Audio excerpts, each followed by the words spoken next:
Hello everybody and welcome back to my home here in East Tennessee. I wanted to share with you on this gorgeous day in April the blooms that have just bloomed out on my Phalenopsis Trinity. Ooh, look at this beauty. Yes, I love this little Phalenopsis. So I've been having some questions here lately about what kind of media do I use with my Phalenopsis orchids. And right now is a really good time to talk about that because it's springtime. People are thinking about repotting. And I thought, let me kind of share with you my journey about what all I have used with my Phalenopsis orchids and why I am changing some things up and simplifying. Right now, all of my huge, gigantic phals are in medium or large Orchiata bark. And I'm going to change that up. These are so huge, and I have to soak them every week for 5 or 10 minutes. And what's happening is they've gotten so big and so heavy that lugging them across the sunroom to soak them is getting to be, quite a job. And the other thing is I'm kind of breaking some things. I'm breaking some roots from them, just from moving them, and it's getting very difficult. I feel like I need to go ahead and get these in layers of Orchiata bark and New Zealand sphagnum. It's going to help keep them hydrated. I had to do an emergency repot about 2 weeks ago on my foul brother Pirate King because he was getting dehydrated. I could not get the bark in enough water, like in a big enough basin of water, to even get him hydrated. He's gigantic. So, and this one I'm noticing the leaves are starting to furrow on my pretty kaleidoscope foul. Let me show you here.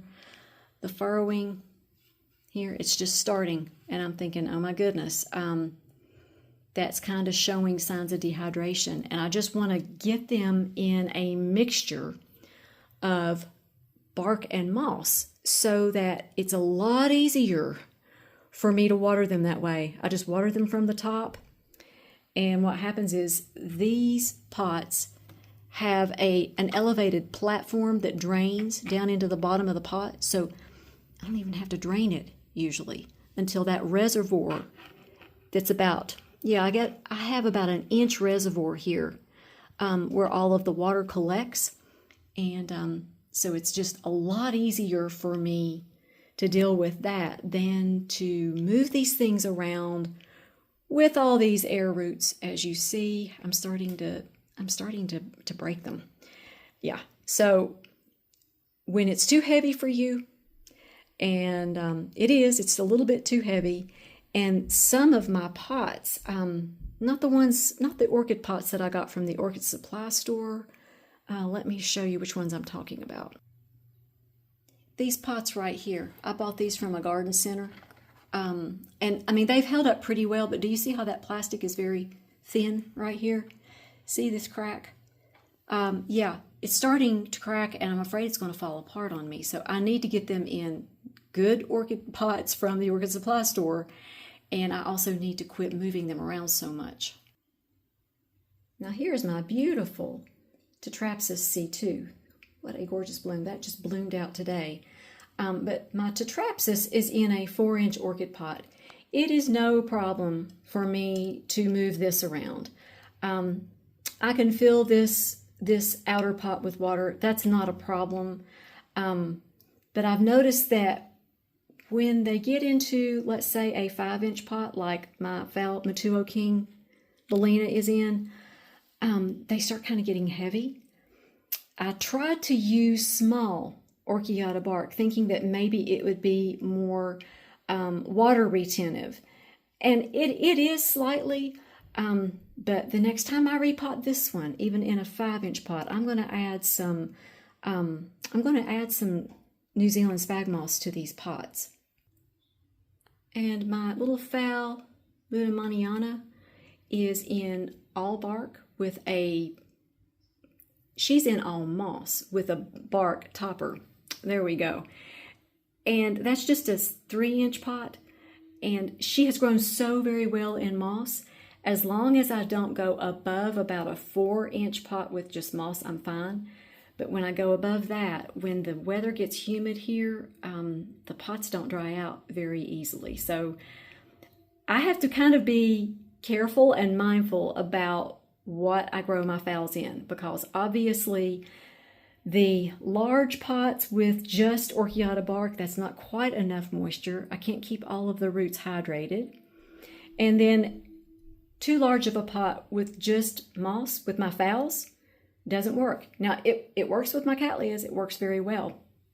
But I've discovered cattleyas are thirsty orchids. Have you all noticed that? And you would think that phals are the same way, but for some reason, it's just here in my environment maybe, when I put a Phalenopsis in a large pot full of New Zealand sphagnum moss, I end up just not watering it all summer long. That's not good. So it just retains too much water. So I'm going to have to go to a nice 50% Orchiata bark and 50% New Zealand sphagnum moss, especially with my larger Phalenopsis orchids. Now, just so that you can kind of compare, this is my Phal Lawrence Tahiti Sunset. I have 2 of them. I love this. I love these phals. Okay, this one has been in layers of bark and moss, and this one's in just bark. Yeah, so same blooms. I mean, same number of blooms almost. This one has a few more. The one that's in just bark has a few more.